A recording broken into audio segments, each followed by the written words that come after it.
ఇక phone tapping కేసులో హరీష్ రావుకు నోటీసులు. ఇవాళ ఉదయం 11 గంటలకు హాజరు కావాలని సిట్ ఏదో ఆదేశాలు జారీ చేసింది. ఏది ఫోన్ ట్యాపింగ్ కేసులో మొత్తం కూడా ఏది ఎమ్మెల్యేల ఫోన్లు, మంత్రుల ఫోన్లు, తర్వాత ప్రతిపక్షాల ఫోన్లు, జర్నలిస్టుల ఫోన్లు, లాస్ట్కి వస్తే జడ్జిల ఫోన్లు కూడా దొంగతనాన విని మోసం చేసి తర్వాత ఇక్కడంతా కూడా కథా కమావేశం నడిపించినటువంటి వాళ్ళపైన సిట్ ఎంక్వైరీ నడుస్తూ ఉంది. అందులో భాగంగా హరీష్ రావు కూడా ఇందులో ఉన్నటువంటి ఆరోపణలు ఉన్నాయి. ఈ ఆరోపణల నేపథ్యంలో హరీష్ రావు కూడా నోటీస్ ఇచ్చినట. ఆ తర్వాత మరి కేసీఆర్ కూడా ఇస్తారా ఏందనేది చూడాలి. ఇంకా చక్రధర్ గౌడ్ ఫోన్ ట్యాపింగ్ వ్యవహారంలో విచారణ. ఐ న్యూస్ మాజీ ఎండీ శ్రవణ్ రావుతో కలిసి హరీష్ రావు ట్యాపింగ్కు పాల్పడినట్లు ఆధారాలు ఉన్నాయంట.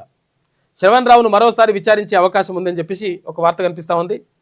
ఫోన్ ట్యాపింగ్ కేసులో కీలక పరిణామం చోటు చేసుకుంది. ఇది ఇప్పటివరకు ఏముంటుంటే అంటే అతను యాక్చువల్గా ఆఫీసర్లని కొంతమందిని వాళ్ళని వీళ్ళని పిలిచి ఎంక్వైరీ చేసిండ్రు. ఇప్పుడు లీడర్లను కూడా పిలిచి చేస్తూ ఉన్నారు. బీఆర్ఎస్ ఎమ్మెల్యే హరీష్ రావుకు సిట్ సోమవారం నోటీసులు జారీ చేసింది. మంగళవారం ఉదయం 11 గంటలకు ఇవాళ 11 గంటలకు జూబ్లీ హిల్స్ పోలీస్ స్టేషన్లోని సిట్ కార్యాలయంలో విచారణకు హాజరు కావాలని ఆదేశించింది. సోమవారం నార్సింగిలోని హరీష్ రావు నివాసానికి సిట్ అధికారులు వెళ్ళగా ఆ టైంలో ఆయన తన సొంత నియోజకవర్గం సిద్దిపేట పర్యటనలో ఉన్నారు. దీంతో అధికారులు నోటీస్ కాపీలను సిబ్బందికి ఇచ్చారు. సిద్దిపేట ఎమ్మెల్యే అభ్యర్థిగా పోటీ చేసిన రియల్ ఎస్టేట్ వ్యాపారి చక్రధర్ గౌడ్ ఫోన్ ట్యాపింగ్ వ్యవహారంలోనే హరీష్ రావుకు సిట్ విచారిస్తున్నట్లు తెలిసింది. చక్రధర్ గౌడ్ ఇచ్చినటువంటి ఫిర్యాదు ఆధారంగా హరీష్ రావు అనుచరులను పంజగుట్ట పోలీసులు గతంలోనే అరెస్ట్ చేశారు. తర్వాత సిట్ కూడా వారి స్టేట్మెంట్ను రికార్డు చేసినట్టు తెలిసింది.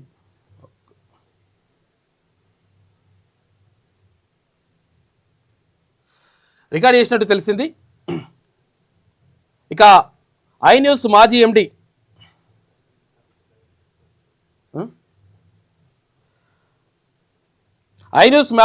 శ్రవణ్ రావుతో కలిసి హరీష్ రావు ఫోన్ ట్యాపింగ్ కు పాల్పడినట్లు సిట్ ఆధారాలు సేకరించిందట. అన్న గుడ్ మార్నింగ్. నమస్తే. లైవ్ లో ఉన్నారు మీరు. ఇప్పుడు ఇక్కడ ఫోన్ ట్యాపింగ్ కి సంబంధించి హరీష్ రావుకి నోటీసులు వెళ్ళినట్టుగా తెలుస్తా ఉంది. అది చక్రధర్ గౌడ్ అంటే ఆరోపించినటువంటి నేపథ్యం అంటే ఈ ఆధారాలు ఇచ్చినటువంటి నేపథ్యంలోనే జరుగుతుందని చెప్పేసి అంటున్నారు. ఇది ఎంతవరకు వెళ్తుందన్న? అన్న గతంలో ఇది నేను పెట్టిన కేసు ఏదైతే ఉందో అది హైకోర్టు సుప్రీంకోర్టు కొట్టేయడం, that is a private case. ఓకేనా అన్న? ఓకే. అది కాకుండా ఫస్ట్ లో 2024లో ఒక కేసు అయింది మార్చ్ లో, ప్రభాకర్ రావు అండ్ టీమ్ భుజంగరావు వాళ్ళందరి పైన అయింది కదా. దాంట్లో కొంతమంది ఈయన మీద స్టేట్మెంట్ ఇచ్చారు. ఏమని? సిద్దిపేట సిఐ ఒకరు అరెస్ట్ అయ్యారు. దాంట్లో సిద్దిపేట సిఐ అరెస్ట్ అయ్యిండు, జైల్లో ఉన్నాడు వీళ్ళతోటి, భుజంగరావు వాళ్ళతోటి. వాళ్ళు ఇచ్చిన ఆధారాలతోటే ఈయనని పిలుస్తున్నారు ఇవాళ. ఓకే. సో అంటే అధికారులు ఇచ్చిన ఆధారాలే ఎగ్జాక్ట్లీ. అప్పుడు వాళ్ళు కన్ఫెషన్ స్టేట్మెంట్ లో చెప్పారు, చక్రధర్ గౌడ్ అన్నట్టు ఎందుకు నేను ఉండేది హైదరాబాద్ లో అయితే సిద్దిపేట సిఐకి నాతో ఏం పనన్నా? ఇక్కడ హైదరాబాద్ సరే సిద్దిపేట అయితే ఇక్కడ హైదరాబాద్ లో ఎస్ఐబి చీఫ్ కి నాతో ఏం పని, భుజంగరావుకి రాధాకిషన్ రావుకి నాతో ఏం పని? ఇది ఎలా చూసినా బీఆర్ఎస్ ఏం చేస్తుంది అంటే దీనికి కావాలని కక్షపూరితంగా చేస్తున్నారు వీళ్ళు మాట్లాడినప్పటికీ వీళ్ళ కక్షపూరితం లేదు, ఏం లేదన్న. దొంగతనం జరిగితే 4 చోట్ల దొంగతనం జరిగితే 4 ఎఫ్ఐఆర్లు అవుతాయి. 4 విచారణ ఎదుర్కోవాల్సిందే. అలాగే ఇప్పుడు ఈయన ఎదుర్కొంటుండు. దీంట్లో ఒక 1000 సాక్ష్యాలు ఉన్నాయన్న. ఆయన చేసినట్టు 1000 ఎవిడెన్సెస్ ఉన్నాయి. ఏదో ఆయన అదృష్టం బాగుండా మరి 30 ఏళ్ల రాజకీయ చతురత వాడ సుప్రీంకోర్టులో కూడా తప్పించుకున్నాడు. బట్ ఉన్న విషయం ఏంటంటే ఆయన అనేటోడు నేరం చేసిండు. ఇవాళ కోర్టు సిట్ విచారణ ఎదుర్కోవాల్సిందే. మెయిన్ గా అయితే నాదే ఉంటది దాంట్లో, ఎందుకంటే వేరే వాళ్ళ విషయంలో హరీష్ రావు డైరెక్ట్ ఇన్వాల్వ్మెంట్ కాలే. గానీ ఎందుకు చక్రధర్ గౌడ్ పైన ఎందుకు ప్రధానంగా దృష్టి సారించిండు, తర్వాత ప్రధానంగా నీ ఫోన్ ట్యాపింగ్ చేయాలని చెప్పేసి ఎందుకు అనుకున్నాడు? ఇప్పుడు నాదే కాదు, మీకు మన మల్లన్న గారికి అడ్వకేట్ అయినా, నాకు అడ్వకేట్ అయినా, శరత్ గారు అడ్వకేట్. నా మీద కేసులైన క్రమంలో అడ్వకేట్ శరత్ గారి ఫోన్ కూడా ట్యాప్ చేయడం జరిగింది. బట్ వాళ్ళ నోటీస్ లో ఉందో లేదో. అంటే మా ఇంట్లో ఆఫీస్ బై ఫోన్ తోటి ఏం పని అన్న? ఆయన ఫోన్ ఎందుకు ట్యాప్ చేస్తారు చెప్పండి? అంటే ఒక అడ్వకేట్ చేశారంటే అది మల్లన్న మీద కాన్సన్ట్రేషన్ చేస్తూ ఇంకేదో చక్రధర్ కోసం కాదని చెప్పిరే అనుకోండి. మరి వాట్ అబౌట్ మరి మా ఇంట్లో ఆఫీస్ బాయ్ సంగతి ఏంటి, సిద్దిపేట పోరగాల సంగతి ఏంటి? 10 పైసలకు పనికి రాని ఫోన్ కూడా ట్యాప్ చేసిరు ఊర్లో. మనతో ఏం పని అంటే ఇది హరీష్ రావుకి ఏంటంటే అభద్రతా భావం. సిద్దిపేటలో 30 ఏళ్ల తన రాజకీయంలో ఎవడు కూడా ఆయనను ముట్టినోడు లేడు. ఓకే. సో ఈ విషయంలో ఆయన ఏం చేసిండంటే చక్రధర తోటి ఏమైతుందో కామన్ మ్యాన్ అని డైరెక్ట్ ఇన్వాల్వ్ అయ్యాడు. వేరే విషయంలో అయితే ఇండైరెక్ట్ అయ్యేవాడు. ఇప్పుడు రేవంత్ రెడ్డి చేయాలంటే సమ్ 3 స్టెప్పులు 4 స్టెప్పులు అధికారులతోటి విచారణ చేసేవాడు. చక్రధర్తి చేసే క్రమంలో డైరెక్ట్ ఇన్వాల్వ్మెంట్ అయ్యాడు. ఓకే.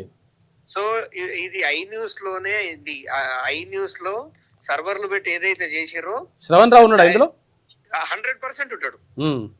100% ఉంటాడు. వాళ్ళ ఆఫీస్ లో పెట్టినప్పుడే చక్రధర్తి కూడా జరిగింది. నిజంగా దర్యాప్తు కరెక్ట్ గా వెళ్తే మాత్రం హరీష్ రావు దోషి అని తేలుతది. ఇది ఎలాంటి ఆయన ఏదో ప్రభుత్వం మీద ఏదో పోరాటం చేస్తున్నది లేదు, ఏం లేదు. ఆయన అంతా డ్రామాలు వేస్తాడు. ఇవన్నీ ఎదుర్కోవాల్సి వస్తుందనే పనికిమాలని అన్ని తీస్తాడు. ఏదైనా 2 ఎఫ్ఐఆర్ అయినప్పుడు 2 సార్లు విచారణ ఎదుర్కోవాలి. సుప్రీంకోర్టు కొట్టేసింది నాకు సంబంధించిన ఎఫ్ఐఆర్, నేను ప్రైవేట్ గా పెట్టింది. ఇది హైకోర్టు జడ్జి గారు సుమోటోగా తీసుకున్న కేసులో ఇప్పుడు ఈయన విచారణ ఎదుర్కొంటుండు. ఓకే ఓకే, థ్యాంక్ యూ అన్న. Thank you.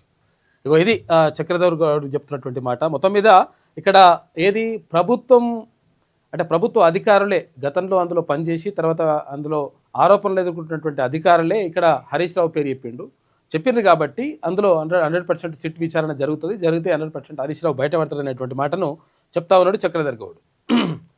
ఐన్యూస్ మాజీ ఎండీ శ్రవణ్ రావుతో కలిసి హరీష్ రావు ఫోన్ ట్యాపింగ్కు పాల్పడినట్టు సిట్ ఆధారాలు సేకరించింది. ఈ క్రమంలోనే హరీష్ రావుకు నోటీసులు జారీ చేసింది. కాగా ఫోన్ ట్యాపింగ్ కేసులో ప్రధాన నిందితుడైన ఎస్ఐబి మాజీ చీఫ్ ప్రభాకర్ రావు సహా నిందితులైనటువంటి మాజీ పోలీసు అధికారుల వాంగ్మూలాలు, టెలికాం సర్వీస్ ప్రొవైడర్ల నుంచి అందిన 618 నెంబర్లకు చెందినటువంటి ఫోన్ ట్యాపింగ్ లిస్ట్ ఆధారంగా సిట్ దర్యాప్తు చేస్తున్నది. ఈ కేసులో బీఆర్ఎస్ మాజీ ఎమ్మెల్యేలు చిరుమర్తి లింగయ్య, జైపాల్ యాదవ్ను ఇప్పటికే విచారించింది. వాళ్ళ నియోజకవర్గాల్లో ప్రత్యర్థులు సహా వ్యాపారవేత్తల ఫోన్ ట్యాపింగ్ వివరాలు సేకరించింది. చూసుకోగా ఎవడు కొంచెం ప్రత్యర్థులుగా ఉంటే ఎవరు కొంచెం గట్టిగా మాట్లాడితే వాళ్ళ ఫోన్ ట్యాపింగ్ చేస్తే ఏమవుతుంది? దొంగతనము ఉంటుందా? పాపం ముట్టిగానే పోదు కదా. కొంచెం కాలమైనా కానీ కొంత టైం పట్టినా కానీ బరాబర్ తేలిపోతుంది. నడుస్తూ ఉంది లెక్క.